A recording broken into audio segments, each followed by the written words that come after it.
How would I learn how to be a music producer if I had to start all the way over again? Well, this is a video created by a talented producer named Ocean. I'm just gonna go ahead and react to his video and also add in my 2 cents on what I would do if I had to start all the way over. Who am I? My name is Desmond A. I've been producing for well over a decade, so I'm just here to give value back to the music production community. Without further ado, let's get into it.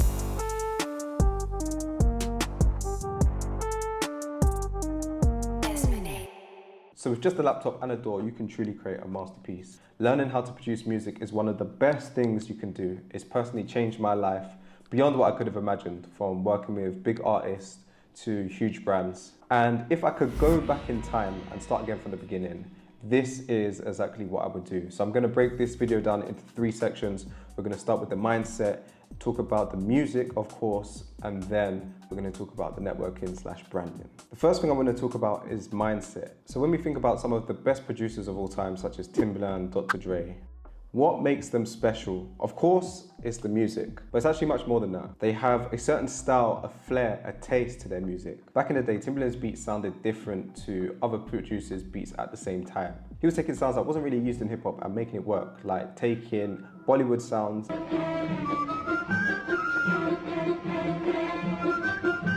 and Indian music and then putting some hip hop drums underneath it and then turning them into hits. It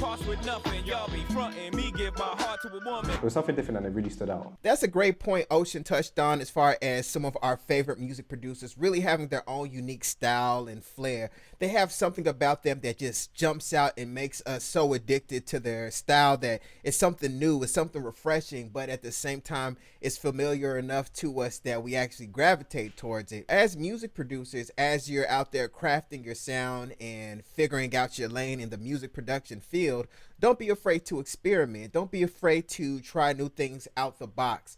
You know, it's great to take little bits and pieces from some of your favorite producers and kind of blend them all together to create your own sound. But at the same time, you want to work your way through the process, kind of work with artists, experiment with different sounds, different samples, and then find artists who work with the sound that you create. One of the telltale signs that you're developing as a producer is, do you actually have artists who are able to write to your music and create songs that are actually enjoyable, that you want to listen to, that the people want to listen to, that your unique segment of fans wants to listen to. You know, that's a great way to see that you're growing, that you're developing. When you're a little pup in the game, you're figuring things out, but as you grow, don't be afraid to create your own sound. And that's going to come with time and lots and lots and lots of practice. But let's get back into the video. A unique perspective. So rather than just copying your favorite producer and what's already out there, be courageous enough to put your creative spin on things. So I'd say don't limit yourself to creative norms or genres. Be free and fearless in the beginning. Just experiment with different sounds, different rhythms to create something truly unique.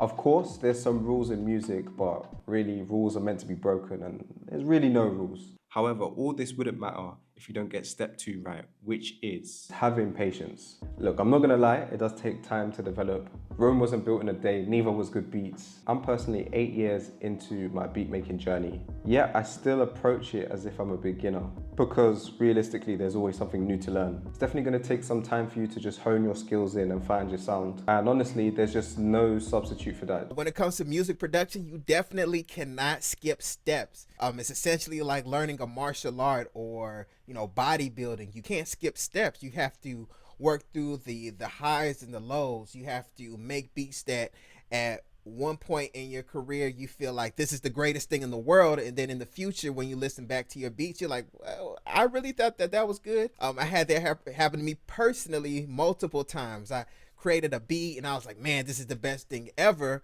and then I listened to it again maybe the next day or maybe a few months later. I'm like, what is this? You know, what was I thinking when I made this beat and I thought this was actually good? You're gonna go through those phases. So one thing that I just want to add to this is that you need to have patience. You also need to have thick skin. So if you're getting feedback from people and it's not as favorable, don't get on the defense. I understand as music producers, we're essentially, writing music, we're composing music with our notes and our instruments. And at the same time, it can be a very vulnerable thing to do. So if somebody critiques the music that we're producing, it can kind of feel like a personal attack. It can feel like they're making fun of us as people, because the music that we create is a piece of us as people.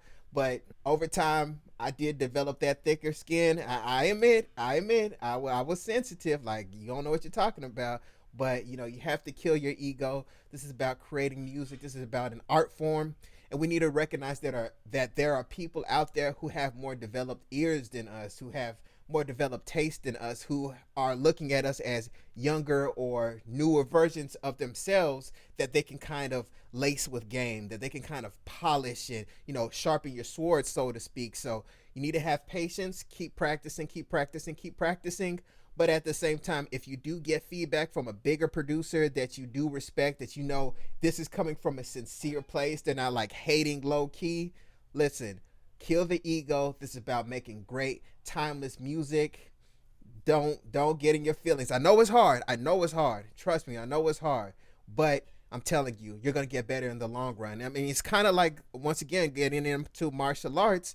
If you're out there, you're at the dojo, and then your sensei is telling you to, punch this way. Keep your arm up while you're punching. You're not just gonna pull your arm away, snap at him, and say, "Hey, I know what I'm doing," or "This is a unique style of throwing a punch that I'm gonna, introduce to the game." And your mind is just old school, and you don't know what you're talking about. No, you're gonna say, "Okay, sensei, I get it. I understand what you're saying. You're trying to sharpen my sword and give me a better way of executing what I'm trying to execute." So once again, kill the ego, humble yourself, have patience, and I guarantee over time, stick with it, you're going to get better and better and better. Luckily, there is good tools available, good drum kits, good samples, like on my website, popbyocean.com, that can help you find your sound a lot quicker. But rather than getting frustrated and comparing yourself to other producers and thinking, damn, why isn't my beat slapping like that? Just understand that it does take time to get your sound, to get things sounding right. And it's going to give you peace of mind. But trust the process, stay committed, and of course, results are going to follow. The third mindset principle that you should have on your mind is to always be learning and always stay curious. Things in music, I'm not going to lie, move very, very quick. There's always new tools and new technology that's being developed and being released. Even with the rise of things like AI, it's important for us to keep our minds open. Of course, everyone has their own way of doing things, and you should definitely find your way of making music. But I think also it's really, really good to embrace change. Embracing change. This is something that I struggle with for a little bit. Let's just say more recently, particularly with like loops that multiple people had access to. I used to think, this is anti-hip hop. This is, anti-music. Now we're all using the same exact loops on, Splice or TrackLib or wherever. And of course, you can get some loops from DesmondASounds.com. I got free loops there as well. I used to think that was unoriginal. I'm someone who grew up in an era where I would actually want to find something more obscure, or I would want to dig in the crates, literally and figuratively. Getting vinyl records or just finding CDs at the store, and I'd find like unique snares or sounds, and I would just save it, put it in my hard drive, and it's tucked away. And then I'm like, oh, nobody's gonna have access to the sound, so this is gonna help me develop this unique sound, and nobody's gonna have it. And this is a part of the originality of a music producer. And now with the loops that everyone has access to, I was like, man, this is killing the game. We're all gonna sound the same. We're all going to, we're all gonna sound the same. We're all going to flip the same beats, and we're gonna add similar drums to it, and we're just gonna be carbon copies of each other. And honestly, over time, over these past few years, I have noticed that we are flipping samples in different ways. I've had incidences where I've flipped a sample, and then I heard someone else use the same sample from TrackLib because there was some type of content ID thing that had a pass through and push through. Then I would listen to the other person's beat, and I'm like, well, I hear that they used the same sample, but it just doesn't. It's not as tight as mine. Mine kind of has a tighter pocket. It's hitting you a little bit better, and how they chopped the sample wasn't quite as musical as the way that I did it. So there are little nuances when it comes to even using these generally available sample packs that I didn't know that we were going to run into. So just because multiple people have access to the same loops doesn't mean we're going to flip them in the same way. It doesn't mean we're going to chop the sample in the same exact way.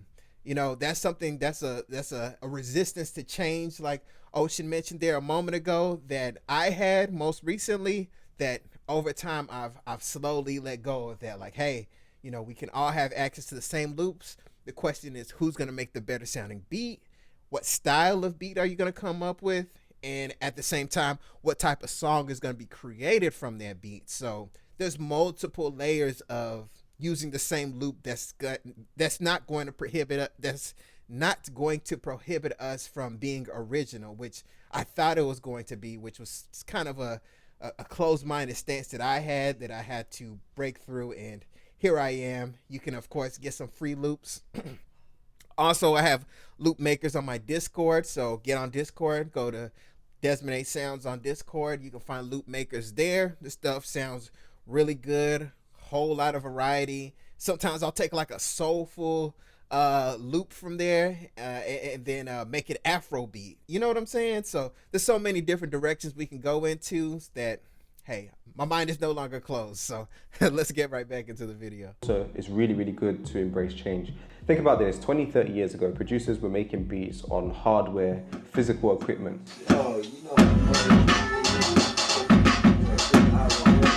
But then as time went on, digital started to take over, software was being dropped, people started making beats on laptops and DAWs like FL Studio and Logic Pro X. So the chimes changed, and producers who adapted survived. Those who didn't kind of got left behind. And I definitely see kind of a similar thing happening with AI now. AI is like the hot new topic that people are talking about, and even some producers are scared about, but you should definitely just be open to it, at least learn about it, see what it's about, and potentially it could become a part of your workflow. Now that we've talked about mindset, let's talk about music, which is probably one of the most important things. And if there was one thing that I could have done in the beginning that I wish I did, it would be to really, truly master my DAW. So if you don't know, a DAW is a digital audio workspace. It's the software that producers use to make beats. Just like an artist uses a canvas to paint a picture, the DAW is our canvas. Yes, mastering your DAW is extremely important. As producers, it's really easy to just start making music in your DAW, especially these days. Programs like Logic and FL Studio, you can just jump right in there and start cooking up. Like it could take you a matter of minutes to really start cooking up on one of these platforms, and it's easy to kind of get stuck in your comfort zone cooking up if you have like a certain method of doing it. So this is very important as far as like learning hotkeys and actually going inside the manual. There's so many additional layers that these developers have added to these DAWs that if you're just scratching the surface, just cooking up and moving rapid fire to beat to beat to beat, really the only way you're going to really pick up gems is if you're actually collaborating with other producers in person. Some people don't have the privilege to actually do that. Some producers have to just, you know, cook up at home by themselves. And if they have access to another producer, it's like whenever you're traveling or just rarely being able to work with other producers. So sometimes, you know, sit down. This is something I do myself. Just, you know, maybe even set a timer at the end of the day just to open up the manual. Just take a look. Maybe find your favorite plugin. Just skim through. Just see, oh, I didn't know that this could do that, or I didn't know you could do that in the sequencer. I didn't know you could do that on the playlist. You know, I didn't know there's all these cool little features and tweaks and parameters inside the DAW. So once again, like Ocean mentioned there, take some time to actually really learn and master the DAW that you're using, because once you do that, you just open up an entirely new world. And one thing it's really going to show is whenever you're working with recording artists and you really know your DAW like the back of your hand, you can do all kinds of things that they request and you don't have to scratch your head. You already know that it's possible and you know how to do that. So you can cook up at home, you can cook up with other producers, but I'm telling you, once you work with recording artists and they see that you know your DAW, that's a whole new level of respect. I promise you. You just want to take the time to familiarize yourself and really understand its functions and its full capabilities. In the first year of making beats, I was really focused on just doing that, making beats, and not really learning my DAW too much. So I was probably using it to about 10% of its capabilities. But But over the years, I've become way more technical as I've spent hours and hours in the DAW. And now it's easy to navigate the interface, know all the shortcuts, how to manipulate tracks, all those kind of stuff. As most likely, you're probably never going to use your DAW to all its capabilities. You're going to find like the key functions that you use on a day-to-day basis. You'll probably be using like 20% to do 80% of the work. That's how it usually goes. But once you truly understand how to use your DAW, you can pretty much use it like a weapon, almost like it's its own separate instrument. So if I was starting again, I'll probably look through the manual, I'll probably go through a ton of tutorials, trying to understand all the shortcuts that could save me a bunch of time and space. Yes, we're right there on the same page. Ocean just mentioned looking at the manual, and I'm telling you, it's really a game changer. You know, I like to just open up a tab. I have my FL Studio online manual just saved there. I can just kind of skim through when I want to. I also have a Pro Tools one saved. I can just skim through, and I also have like an online note platform that I use, Microsoft OneNote, that I use to kind of take notes and take little screenshots just so I can remember in the future if I want to jog my memory, like what exactly do I want to do, or what exactly was that function. I have screenshots and little notes and bullet points that I can go back and reference that, hey, I knew that there's this feature in that my DAW, or where is it again? So I can use Microsoft OneNote, which is free, to just type it in, search, whatever the name of the function is, and I can go ahead and find it quickly. And also, if you're an FL Studio user, go to DesmondASounds.com, because I have a free guide on some common shortcuts. So if there are popular shortcuts that you're wanting to remember and kind of master over time, go to my website, get that free shortcut guide, and then you can use that to reference as you're cooking up. Now the next one, a lot of producers surprisingly are like 50-50 on this. But honestly, I can't see how this couldn't help your music. In 2017, when I first started learning how to make beats, I wanted to learn how to actually play melodies. So I would spend an hour every single day learning the piano. I'm not an expert, but I definitely know the basics very, very well. And that brings me to my point that you should definitely learn some music theory. Now, I'm not saying you have to learn advanced, super difficult music theory. It's not really that difficult. I think the basics, if you understand the basics and the keys and the fundamentals, you definitely build in a good foundation for yourself. Learning just a little bit of music theory will take you a long way. Yes, music theory is going to take you a very long way. Now, Ocean said he would practice an hour a day. He's way better than me, because I used to practice 15 minutes a day. On a good day, I would do 30 minutes, but I would really do 15 minutes a day. The reason I did that is because this was years ago. I want to say like maybe 12 years ago, or no, yeah, around 12 years ago. I just set up a schedule that I would just start practicing music theory. I'd have a little book. YouTube wasn't that popular back then. And then I would just practice for, once again, about 30 minutes a day. I just learned my major chords, my minor chords and keys. And then also I would practice different songs. So just some of my favorite songs, if the chords are relatively simple, it really taught me how to put chords together, what chord sounds good with what. And this also helped me when it comes to, it helped me when it came to finding bass lines, because that was my weak point. For some reason, my ears had a hard time picking up very low frequencies and getting my bass in key. I'm not talking about in key 808s. I'm talking about in key like bass in general, just sub bass that you're playing on your keyboard. I would have a hard time hearing that, and that's one thing that I wanted to eventually get better at, is hearing bass notes in key. So that was part of my motivating factors of learning music theory. So once again, like Ocean mentioned, you don't have to become, John Legend or Alicia Keys on the piano, but you do want to get at least a little bit of the basics. Understand what a major chord sounds like, a minor chord sounds like, a diminished chord sounds like, a ninth chord. What do these different things sound like on the keyboard? It's going to make your ear much sharper. It also helps when it comes to sampling.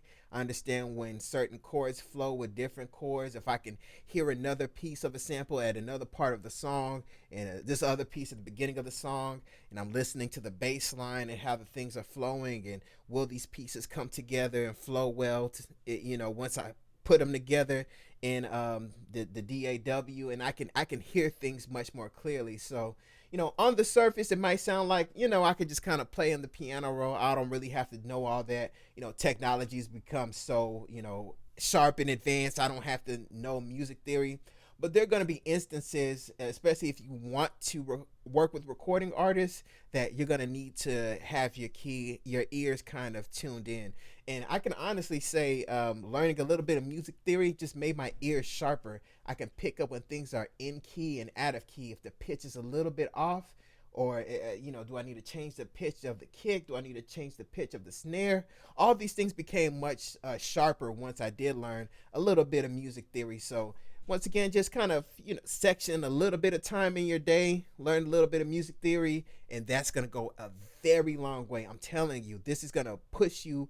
It's gonna push you above other producers. So don't sleep on it. Develop ideas faster, and even take what's in your head and translate that into music a lot quicker, and overall just help with your understanding of music. So when it comes to the basics, I would learn about scales, I'd learn about basic chords like triads, I'd learn about the number system within the scales and chord progressions, and an understanding of rhythm. Try and understand how rhythm works, melody and harmony, and like I said before, that's going to help you make music that resonates a lot more. Later in this video, we're going to talk about working with musicians, but if you have time, it won't hurt taking the time to learn how to play an instrument. Now, my third point when it comes to music, and this is going to kind of contradict what I said in the beginning with mindset, in the fact that you don't really want to copy people. However, when it comes to understanding music and understanding how to make beats, the fastest way to get better at making beats is to emulate your favorite producer and then create your own style. Bingo, that is right on point. Me and Ocean are right here. We're right in lockstep throughout this whole video. I agree 100% with this point. Sometimes as producers, we can get in our ego and we want to feel like we have all the answers to everything. We want to feel like we're creating this unique musical style that once the world understands that we're just going to change the game. That's all ego talking. Don't be afraid to find your favorite producers and just pick up little bits and pieces of their production style. One thing that I did was I would remember remaking. There's one song by I think it's Wiz Khalifa, and I remember remaking that beat a long time ago. And that beat, just remaking that beat, taught me so many things about like pocket, about taking certain sounds off the grid, about using snares, and when I'm using my snares, using the pre-delay on the reverb to kind of leave a little bit of a dry space before the reverb actually comes out. And I wouldn't really know these things if I didn't actually remake the beat. Critically listening to beats, that's a great way to learn as well. Just listening to how the producer is blending everything together, but actually remaking the beat, especially if you're trying to get it right there exactly like the beat that you enjoy, it's going to teach you a lot of things, man. I'm telling you, about swing, about using different effects, about panning where things are placed. Get out of your ego. Don't be afraid to humble yourself and remake a beat that you like, because I'm telling you, once you do that, that's going to give you a whole new war chest of weapons that you can use when it comes to cooking up a beat. I'm making this beat and I want the bass line to sound like this one song that I heard from Playboy Cardi 3 years ago, and his bass line sounded like that. And I know if I go in Omnisphere and I change this knob and I move it like this, it's going to give me that same feel that I want. The average listener isn't going to know that, right? Us as producers, we might hear that and be like, oh, that sounded like the bass line on that one Playboy Cardi song. But you're not making beats for producers, you're making beats for artists, and by extent, the actual people and the fans of that artist. So always keep that in mind. Don't be afraid to remake beats you enjoy. So literally just take your favorite song, listen to it a few times, maybe even drag it into your DAW and really study it, analyze it. How have they done the hi-hat pattern? How have they arranged the beat? How are the hi-hats rolling? You soon start to recognize patterns and figure out what they're doing. You can apply that knowledge and then kind of remix it for yourself. Now with this, remember the key thing I'm saying is emulate. Don't just literally copy. Once you have the framework, you can now break the rules and then start to do your own thing. I want to push back a little bit on that emulate part. I just want to make a bit of a distinction, just a bit of clarification. So as far as emulating, I would say emulate by copying. So what do I mean by that? So if you hear that a certain producer chops sample a certain ways, I'm saying copy it verbatim and then eventually develop your own style. So don't kind of play with it. Figure out the thought process behind why that producer is doing things in that way. If they're doing their hi-hats a certain way. I'm saying copy it verbatim, copy it. What are they doing? Copy it. And then when you take that technique and you copy that technique verbatim and you put it into your beat and you add your own unique flair to it, the the average person is not going to pick up on that. Who are you producing for? Are you producing for other producers? Or are you producing for recording artists? Because there's a distinction. If you're producing for other producers, yeah, at times you may get called out. Like, hey, I noticed that thing that you did. That sounds like a copy of what this person did. For example, there's a reverse 808 in the song "The Box" by Roddy Ricch, and I believe 30 Rock. I believe it was 30 Rock that produced that song from Eardrummers. So correct me if I'm wrong in the comments. And the average music listener fan is not going to know that you're copying that person if you use that same 808 trick in, let's say, a R&B record, or you do it in an Afrobeat record, or you do it even in another hip hop record, and you use it in a bit of a different way. They're not going to know. Other producers, they might comment, but I'm telling you, don't be afraid to take and then put it into your own unique sauce. So, don't just emulate by listening and say, I could do something like that. No, I'm saying take it, put it into your framework, and then via putting it into your framework of creating music, it's going to become unique on its own. So, a bit of a controversial take, I know, but I got to say it. One thing I wish I did in the beginning that I just never really done too much of, that is like a key part of my production today, is collaborating, and collaboration with other producers and artists. In the beginning, probably just like you, I was making beats in my room just by myself, which was good because, I was improving my technical abilities and improving my beats. But it wasn't until I started getting around other producers, other creatives, that's when my production really, really leveled up. Collaborations are going to teach you a whole lot of new skills. Collaborating by setting stems, let's just say if a producer uses a different DAW, that's fine. That's still going to teach you a whole lot. But if you collaborate with a producer, let's say in person or via, let's say, FL Studio or Logic, and you guys are sending over the sessions where you can see everything, that's going to teach you a lot as well. You're going to see the thought process of another producer whose style that you like. Typically when we collaborate with other producers, there's something about that person's production style that we like that's attracting us to them to actually work with them and create music. So if we're liking that person's sound, maybe we like the way they mix the beats. Maybe we like the way that they program their kicks. Maybe we like the way that they do their bass lines. By continuously working with that person and collaborating with that person consistently, that's going to teach you a whole lot of new skills.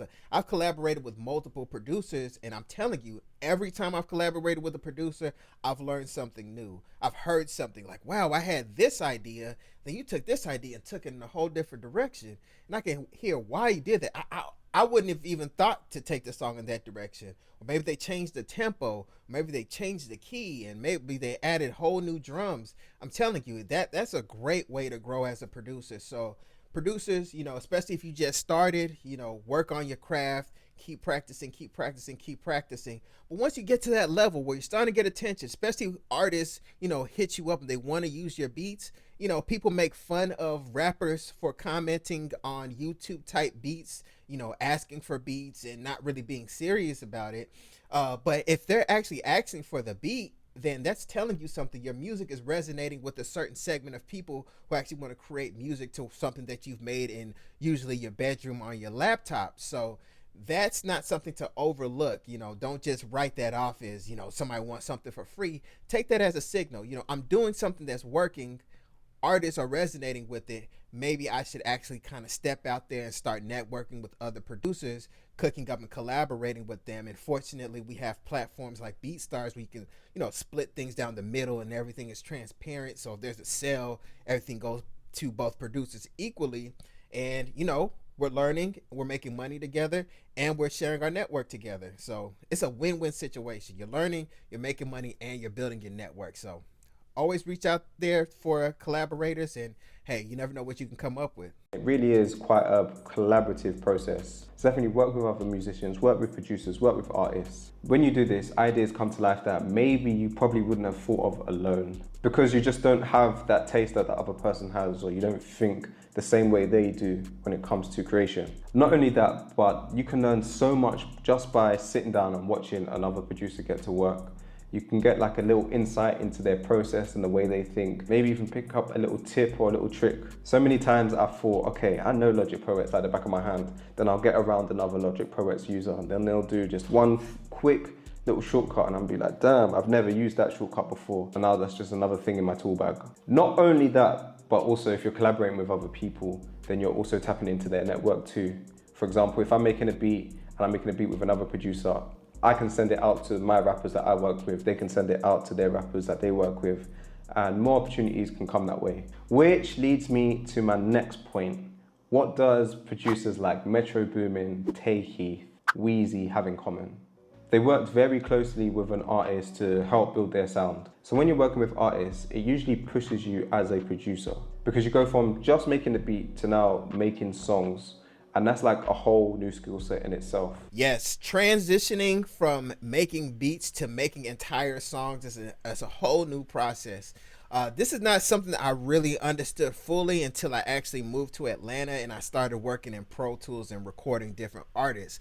Almost look at it as working with artists. It's like a whole new style of production in itself. You're not just cooking up a beat, you're also coaching the artist through recording certain words, or coming up with certain hooks, or doing verses certain kinds of ways, and having them do stacks and ad libs, and what effects do I want to put on this ad lib, and do I want to cut up the beat a different way now, do I want to pitch the ad lib down. This is a whole new process, and unfortunately, this is why some people say that, producers and beat makers are two entirely different things. Like, there's people who make beats in their bedrooms, and there's people who work with artists and get that final song actually done and created for, consumption of the fan base. So I'm not going to explore that controversial topic right now. It's something I can get into in the future. But as of right now, I will say that that's an entirely new skill set, is working with artists one-on-one, and getting their verses right and coaching them through songs, and helping them write to a certain extent, especially if they get stuck on a line, and then you can help them get through that. And just the art of dealing with people in general is an entirely different process. So some people are comfortable and they want to just be in their bedroom and cook up beats nonstop, which is fine. And then some people have the potential to be great producers by working with people one-on-one. And you never really know how good you are until you actually give it a try. Don't just say, I'm not going to do it because I'm not good with people. You might not be good with people in general, but you might be good with your people who share your same frequency, your same vibe, your same thought process, the same type of taste in music. Once you two get together, that could be your favorite person. You can't wait for the weekend or after work for you two to get together and see what you can come up with. So don't just write off, I'm not a people person, I'm an introvert, I don't want to work with people. Don't do that. At least try it. Go out, give it a try. Maybe if you have a few so-so experience or bad experiences, don't try it. Just see if I can find the same type of people who are on my frequency. Like they say, your vibe attracts your tribe, and you won't really know that until you actually go out there, meet people, and just kind of try things out. So that's a whole new skill set that you can develop, and you can also get more valuable skills like learning how to record, getting different microphones, and knowing how to work Pro Tools, and even getting in bigger studios. So that's a great point, producing with actual people. A couple of little things such as like overproducing. When you're working with an artist, you realize sometimes you might just have to strip a lot of things back so they have a lot of room to be able to do their thing on it. But also other skills as well, from learning how to deal with people's energies in the studio, learning how to get the best out of an artist, what makes them tick, what they like, what they don't like, maybe even engineering and recording vocals. All these micro skills are just stacking up to make you a way more complete producer. Yeah, that's a great point. I want to add on to. That's one of the ways that I found the process of taking out more sounds out of my beat is by working with artists, one-on-one, face-to-face, right in person. is that we would play the beat and I would hear the artist writing the song or singing it out loud or rapping it out loud, and I would kind of wince when I would hear like certain sounds in my beat come in. I'm like, ooh, this is kind of it's cluttering the beat. Like I want to hear what you're saying, but I decided to go crazy on this lead. I decided to turn into Teddy Riley right here, and it's just kind of like jumping in the way of you being able to perform the song and write it the way that it needs to be written. And that's not a good feeling. So that's what I'm always saying to producers, to kind of dial back having as many sounds as possible in the beat. It's better to have too few sounds, because once that voice gets in there and then the artist wants to start adding ad libs and maybe even start harmonizing and maybe even have like a friend who's a singer jump on there and do something, if you have these sounds in there that is it's just preventing them from writing the music, then it's like, it can ruin your opportunity. And this is part of the reason why so many producers, myself included, have had the experience of having a crazy beat, playing it in the studio.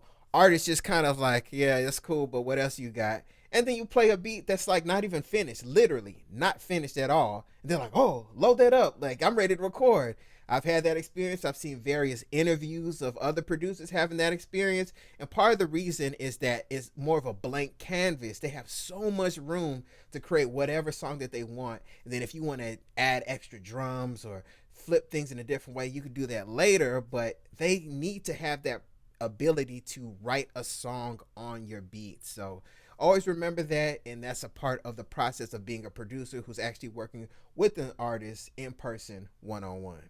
Maybe even engineering and recording vocals. All these micro skills are just stacking up to make you a way more complete producer. And now these producers have been able to build careers off of the back of their artists blowing up. One thing I would say though is definitely choose wisely. In the beginning, maybe you don't have a lot of artists around you, so you just kind of work with whoever is around you, and that's good. Definitely get your hours and your skills up, but you definitely want to try and find an artist that you actually believe in. Not only someone who just has talent, but has work ethic as well and has a vision. Talented artists who have a work ethic and a vision. That's a great distinction to make, because there are artists out there who are very, very talented, but they rest on their talent. They're so talented that they'll make any producer freeze up, or any music fan freeze up. Like, whoa, what is that? Like, you rap incredibly, or you sing incredibly. Like, wow, I've never heard something like that. There are artists out there who are super, super talented, but they rest on that, and they're not gonna do the dirty work when it comes to networking and coming up with marketing plans and doing things that they really don't want to do to get to where they need to be in the future. Unfortunately, that does happen, and people judge artists who are not that skilled, or this rapper is really not that good. How did they blow up? Are they an industry plan? This singer is not that good. They need a whole bunch of auto-tune. The industry is rigged. But sometimes these quote-unquote industry plants are just people who recognize that their skill set in music is, they love music, but they know that they need to work hard to really beat out the competition. So their competitive edge is that they're willing to go out there and network. They're willing to go out there and go to the showcases. They're willing to go out there and sing at open mics in different bars, as opposed to maybe sitting at home, posting on Instagram, posting on TikTok, hoping that that does all the work for them. But the best way to connect with people is always going to be in person. This is the way that we've been connecting with each other for centuries and centuries and centuries. So just a handshake and being able to vibe with someone, saying, thank you, where can I buy your music? Recently, a couple weeks ago, I met an artist in the studio. I bought his album right there, literally right there on the spot. I was like, man, this guy's incredible. Boom, picked up my phone. I said, is that you? Boop, hit the buy button, right there. And let's say a different recording artist will feel like, well, I'm so talented, I don't have to go in the studio, I don't have to go into these different showcases. But I'm telling you, that can ruin your opportunity, not only to network with people on the professional side, but to also grow your fan base, and also to grow people who can support you as a music creator. So I'm sorry, that was a little bit of a rant. That's a great point that Ocean made, but that talent versus work ethic, talent versus the business aspect is something that's it's a bit triggering for me, because there's a lot of talented artists out there. Unfortunately, when it comes to that other side, the people side, the hard work, the discipline side, that's the part that they're lacking. And sometimes the most talented people can just fade off and just kind of fizzle out, and then they decide they no longer want to do music. And that's really unfortunate. I want to motivate you guys to continue making music, but it's really unfortunate if you do decide to stop, but always get out there around people who can push you to be the better version of yourself. Someone who just has talent but has work ethic as well and has a vision. Now, once you've created your music, don't just keep it to yourself. Share your music with the world. In 2024, attention is very, very important. And it doesn't matter what direction that you want to take your music, whether that's selling beats online or trying to get placements with artists. At the end of the day, you're going to need an audience, a group of people to come and listen to your music. So once you've created your music, try and find a way to get out there. You can upload your beats or your music to SoundCloud, streaming platforms like Spotify, and start building your online presence and your community. Honestly, I've been guilty of this as well, of just creating tons and tons of beats and just leaving them on my laptop, leaving them on my hard drive to kind of rot away. But honestly, there's no good having music and just sitting on it. It's another great point. And of course, this holds true for 2025, 2026, 2027. We're in the attention economy where attention is its own type of currency in itself. So when it comes to producers who are just making beats and just leaving those beats on the laptop, there's really not much you can do with that, right? You need your music to get out there to kind of do the networking for you. So one thing that I say is that if you're cooking up beats, let's say you live in an area where you don't have access to too many recording artists, if you find somebody online whose style matches your style, especially if you see that they have motion, they're out there, they're actually, networking, they're working, and they have a style that resonates with your beats, don't be afraid to reach out to them on, let's say, Instagram, which is a really great place to network with people online. Instagram, hey, what's up? My name is John Doe. I got these beats. I think you can rock with them. Where do I send your email? Where do I send the beats to? Can I get your email? Send them over. Keep going. Let's say if they kind of ignore you, keep going, keep going, keep going.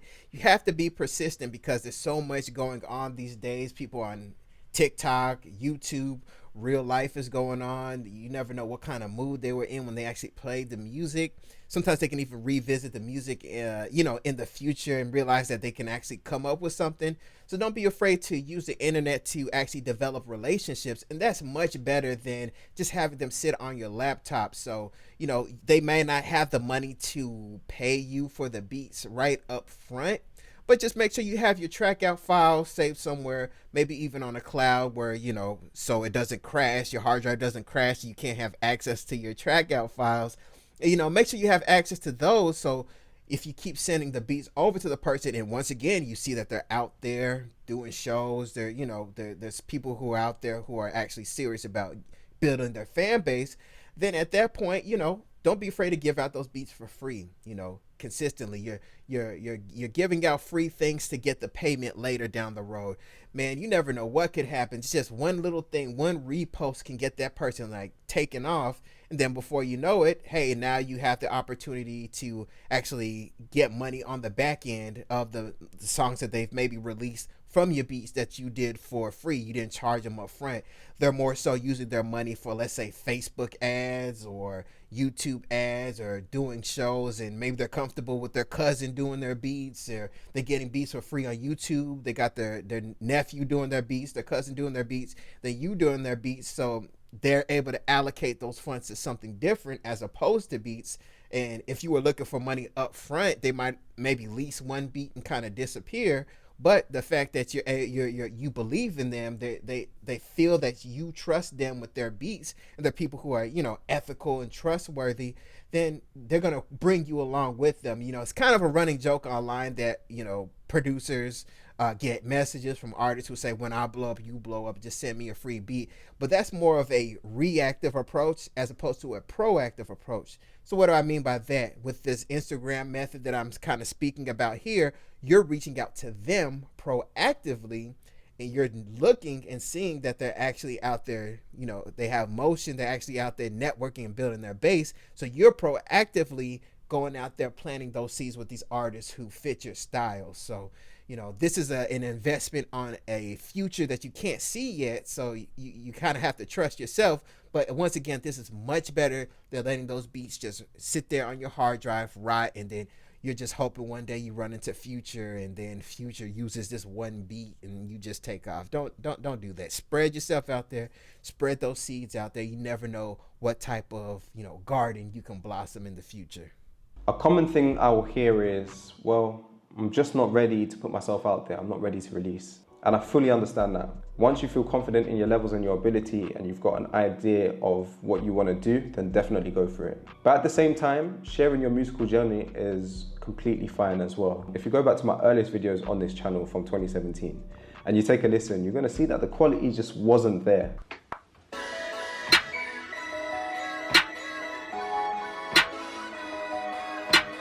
But yeah, I'll still put my videos out even though they weren't slapping, just to try and build some buzz for myself. But you can go all the way back and see the progression up until present day today. And you can see my ups and downs along the journey. Take a look at a producer called Chauncey. Over the last year, he's probably gained about 2 million followers on TikTok. And he created a series where he was just learning how to make beats, learning how to make Brazilian funk and yeet style beats.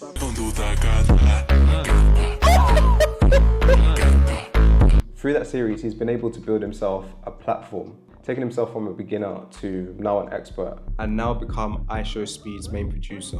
So there's nothing wrong with sharing your music, even if you're a beginner, because people are definitely interested and invested in the journey. This kind of gets to connecting with people on a really human level. When it comes to putting yourself out there in something you're not quite comfortable with doing, it can be a little bit scary. You never quite know how people are going to react.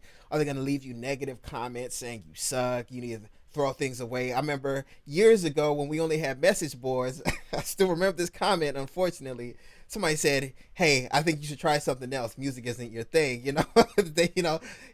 Somebody who's more sensitive, that can kind of, throw you down and break your spirit. But at the same time, you have to realize that, especially with music, all this stuff is subjective. One person loves what you do, another person hates what you do. Who really cares? You don't really know them, you don't really know them. They're kind of like nameless, faceless people online. Unless the critique is coming from someone you really, really respect from a high level, and they just trash you. Now that can have that, that's more understandable.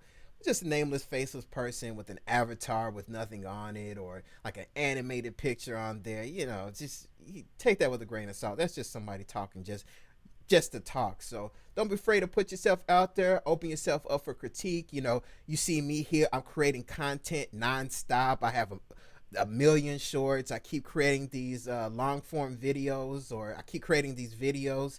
And this is something that's new to me. If you've met me in person, you've met me at a recording studio somewhere out here in Atlanta, one thing you'll notice is that I'm relatively introverted. You kind of have to, I take a little minute to warm up. I'm not a very talkative person. So being here on YouTube or being here online sharing my content is something that, I won't say it's necessarily scary for me, but I am vulnerable, opening up myself for critique, and being a person who's speaking a lot. This is not a very comfortable thing for me to do. As you can tell, I keep having to drink water because my voice, I'm not used to using it so much. So, once again, we are all continuously learning. This is a craft, whether it comes to content creation or creating music. All of it is art. All of it is a way for us to connect with other human beings. None of us are perfect. We all have flaws. We all have points of improvement. But please, the first thing is to take that step. Take one step, take another step, take another step, and don't be afraid to put yourself out there, because you never know who you might be inspiring. And that is the most important thing. I hope you enjoyed this video. Make sure you like and subscribe. My name is Desmond A, and I'm here to help you make better sounding music one video at a time. I'll see you next time. Peace. Desmond A.